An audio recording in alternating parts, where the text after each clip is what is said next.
நான் பாடின அதே பாட்டை நீ பாடினப்போ நான் எவ்வளவு சந்தோஷப்பட்டேன் தெரியுமா? உன் மனசுல எனக்கு இடம் இருக்கிறதையும் நான் புரிஞ்சுக்கிட்டேன்.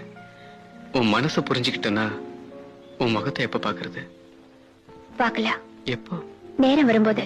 அந்த நேரம் எப்போ வரும்? சீக்கிரமா. சீக்கிரம்னா? அதான் சொன்னேன் சீக்கிரமானு. அதான் கேக்குறேன் எப்போன்னு.